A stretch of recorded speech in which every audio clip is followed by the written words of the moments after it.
प्रधानमंत्री ने कहा, असम के चहुमुखी विकास के लिए काम करते रहेंगे। श्री मोदी ने की सड़क संपर्क को सुदृढ़ बनाने असम माला कार्यक्रम की शुरुआत।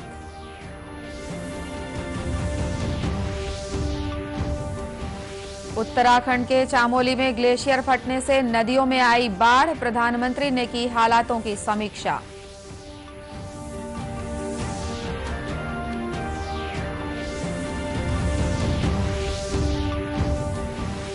बिलासपुर से हवाई सेवा की शुरुआत 1 मार्च से। केंद्रीय मंत्री हरदीप सिंह पुरी ने की घोषणा।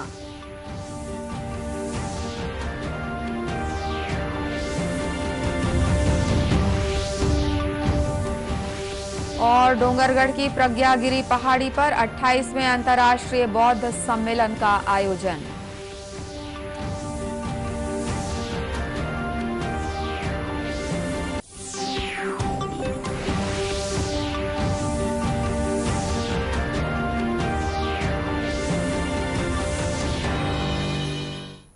नमस्कार, आप देख रहे हैं दूरदर्शन समाचार। मैं हूं अनुराधा दुबे और अब समाचार विस्तार से। प्रधानमंत्री नरेंद्र मोदी ने कहा है कि असम के स्वाधीनता सेनानियों ने 1942 में तिरंगे झंडे के सम्मान की रक्षा और देश की स्वतंत्रता के लिए अपना जीवन बलिदान किया। उन्होंने कहा कि आज भारत के बहादुर नौजवान इन स्वाधीनता सेनानियों और उनके बलिदानों से प्रेरणा प्राप्त कर रहे हैं। प्रधानमंत्री असम के सोनितपुर जिले में असम माला कार्यक्रम को संबोधित कर रहे थे। इस कार्यक्रम का उद्देश्य असम में सड़कों के बुनियादी ढांचे और राज्य की आर्थिक प्रगति तथा सड़क संपर्क को सुदृढ़ बनाने में योगदान करना है। प्रधानमंत्री ने कहा कि उनके मन में असम के लोगों के प्रति बड़ा स्नेह है और इसी की वजह से वे बार बार असम आते हैं। श्री मोदी ने असम में स्वास्थ्य संबंधी बुनियादी ढांचे को मजबूत करने के लिए विश्वनाथ और चराई देवों में मेडिकल कॉलेज और अस्पतालों की आधारशिला भी रखी। इन पर 100 करोड़ रुपए से अधिक की लागत आएगी।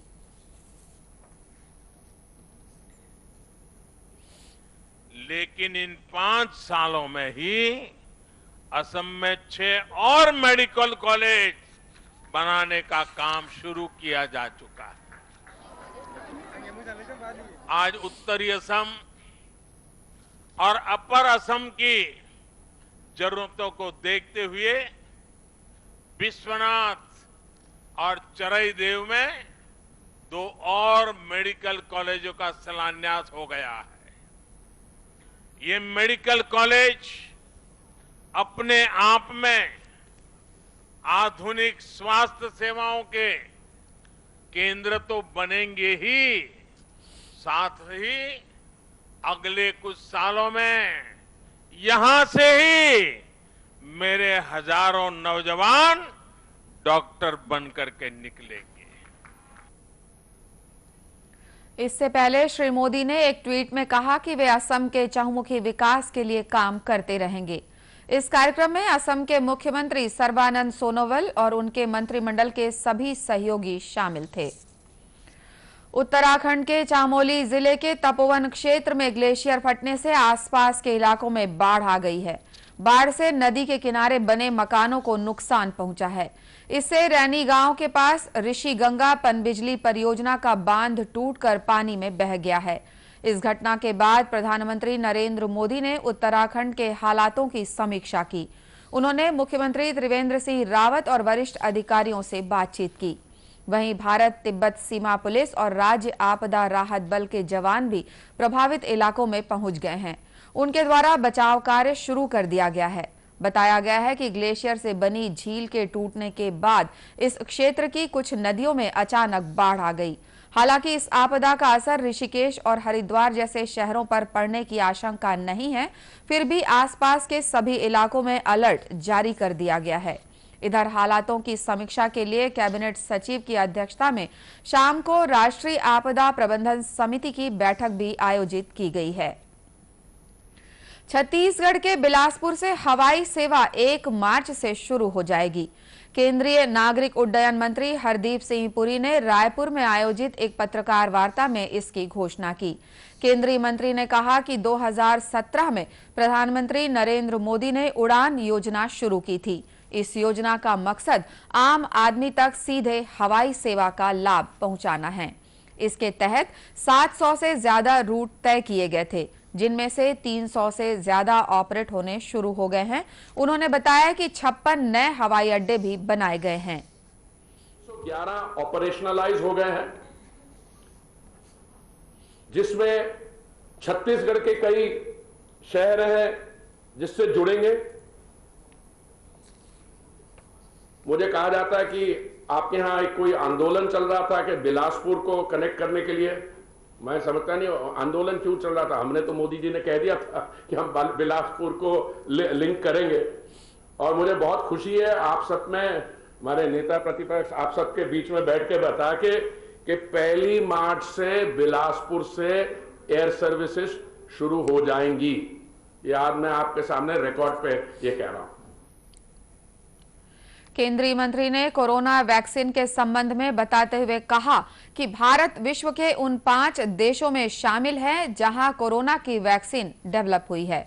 गौरतलब है कि केंद्रीय मंत्री केंद्रीय बजट को लेकर प्रदेश के बुद्धिजीवियों से चर्चा के लिए आए हैं।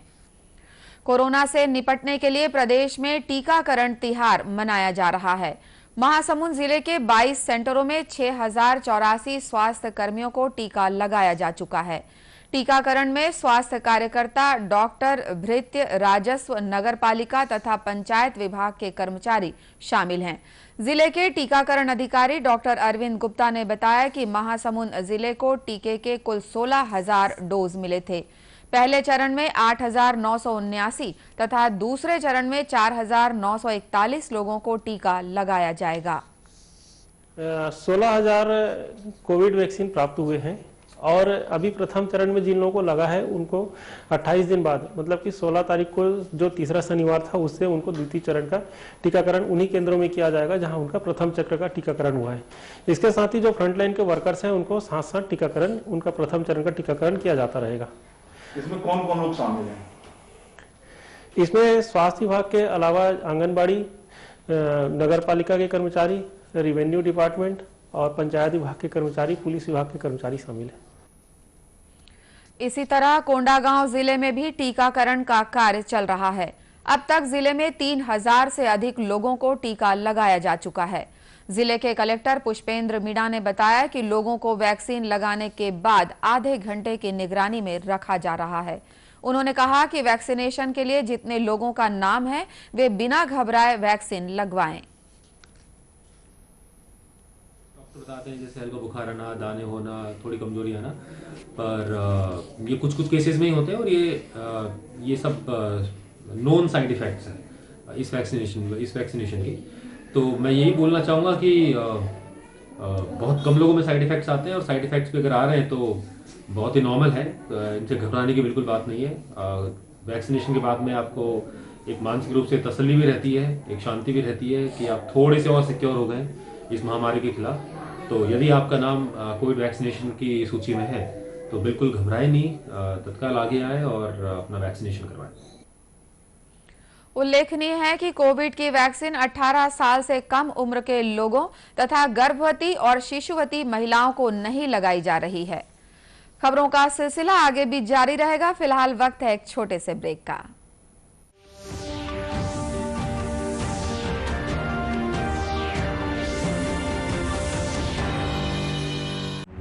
वैश्विक महामारी कोविड-19 जिसका कहर संपूर्ण मानव जाति को अपनी आगोश में ले चुका है। टीका या दवाई उपलब्ध होने तक महामारी के खिलाफ मानवता की जंग जारी है। अब जब अनलॉक 5 के तहत लगभग सारा देश खुल गया है, तब और भी आवश्यक है कि हम सतर्क रहें। ऐसे में सबसे जरूरी है समझदारी और बचाव।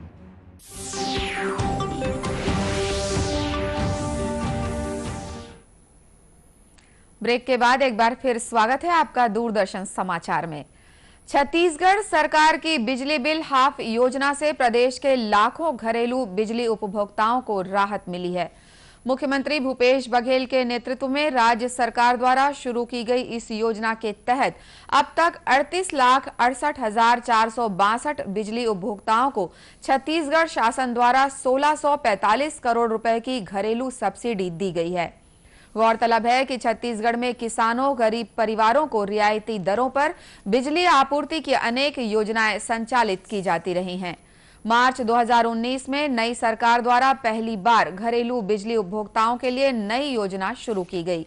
हाफ बिजली बिल नाम से शुरू की गई इस योजना ने घरेलू बिजली उपभोक्ताओं के 400 यूनिट तक के बिल में आधे बिल की राशि में छूट दी गई है। इस छूट के समतुल्य राशि राज्य शासन द्वारा विद्युत वितरण कंपनी को अनुदान के रूप में दी जाती है। हाफ बिजली बिल योजना प्रदेश के लाखों घरेलू उपभोक्ताओं के लिए अप्रत्याशित और सुखद बदलाव की योजना साबित हो रही है। राजनांदगांव जिले के डोंगरगढ़ स्थित प्रज्ञागिरी पहाड़ी पर 28वां अंतर्राष्ट्रीय बौद्ध सम्मेलन का आयोजन किया गया। इस अवसर पर धम्म रैली निकाली गई। रैली का जगह जगह स्वागत किया गया। ये रैली नागसेन बौद्ध विहार से निकलकर नगर के विभिन्न चौक चौराहों का भ्रमण करते हुए प्रज्ञागिरी पहाड़ी पहुंची। बौद्ध अनुयायियों ने भगवान बुद्ध के विशालकाय प्रतिमा के समक्ष मोमबत्ती जलाकर विश्व शांति के लिए बुद्ध वंदना की और अतागत भगवान गौतम बुद्ध के बताए मार्ग पर चलने का आह्वान किया।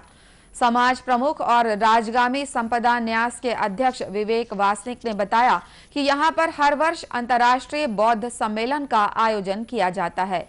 इस वर्ष कोरोना संक्रमण के कारण देश और विदेश के श्रद्धालु नहीं पहुंचे, नहीं आ सके कोरोना के चलते, इसलिए लोकल लोगों द्वारा ही भंते संघ रत्न मान के, भंते सुरई ससाई, इनके द्वारा रैली निकालकर धम्म पूजा की गई। विश्व शांति के लिए इसमें प्रार्थना की गई और सभी की मंगल कामनाओं के साथ प्रार्थना की गई और उसके साथ ये समारोह संपन्न हुआ। इस कार्यक्रम में धम्म नायक आचार्य नागार्जुन सुरई ससई शामिल हुए। सम्मेलन में सांसद संतोष पांडे भी शामिल हुए। इस कार्यक्रम में बड़ी संख्या में बौद्ध उपासक उपासिकाएं सहित बौद्ध अनुयायी शामिल हुए। प्रदेश के ग्रामीण इलाकों में महात्मा गांधी राष्ट्रीय ग्रामीण रोजगार गारंटी योजना रोजगार का मुख्य साधन बना हुआ है। जांजगीर चांपा जिले में मनरेगा के संचालित 1349 विभिन्न कार्यों में 95,785 लोगों को रोजगार मिल रहा है। इसके तहत तालाब गहरीकरण, डबरी निर्माण, पंचायत भवन तथा आंगनबाड़ी निर्माण का कार्य किया जा रहा है। जनपद पंचायत के मुख्य कार्यपालन अधिकारी सत्यव्रत तिवारी ने बताया कि महात्मा गांधी नरेगा के मजदूरी मूलक एवं आजीविका संवर्धन के कार्यों को लगातार शुरू किया जा रहा है। जिले की 9 जनपद पंचायतों की 657 ग्राम पंचायतों से 549 गांवों में सामुदायिक एवं हितग्राही मूलक के 1349 कार्य चल रहे हैं। लगभग 30,000 प्रवासी मजदूर वापस लौटे थे। उन सभी मजदूरों को हमने नरेगा के माध्यम से मजदूरी मूलक कार्य उपलब्ध कराए। उन कार्यों को में मजदूरों को नियमित भुगतान किया गया, जिससे आज स्थिति हमारी ये बन रही है कि मजदूरों का पलायन बहुत अधिक मात्रा में रुका हुआ है। मजदूर यही रह के काम कर रहे हैं, नरेगा से उनको काम दिया जा रहा है और नियमित भुगतान किया जा रहा है। और हमारा मानव दिवस का लक्ष्य जो जिला पंचायत और राज्य से निर्धारित किया गया था वित्तीय वर्ष, इस वित्तीय वर्ष का हमने 71% अचीव कर लिया है। देश में कोरोना महामारी के प्रकोप के बीच लॉकडाउन के दौरान छत्तीसगढ़ में मनरेगा ही लोगों का सहारा बना और लोगों को अपने ही गांव में रोजगार मिला। अंत में मुख्य समाचार एक बार फिर। प्रधानमंत्री ने कहा, असम के चहुमुखी विकास के लिए काम करते रहेंगे। श्री मोदी ने की सड़क संपर्क को सुदृढ़ बनाने असम माला कार्यक्रम की शुरुआत।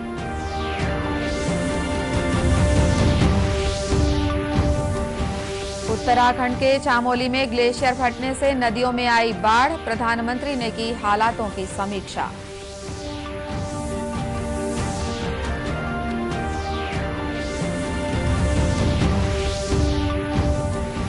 बिलासपुर से हवाई सेवा की शुरुआत 1 मार्च से, केंद्रीय मंत्री हरदीप सिंह पुरी ने की घोषणा।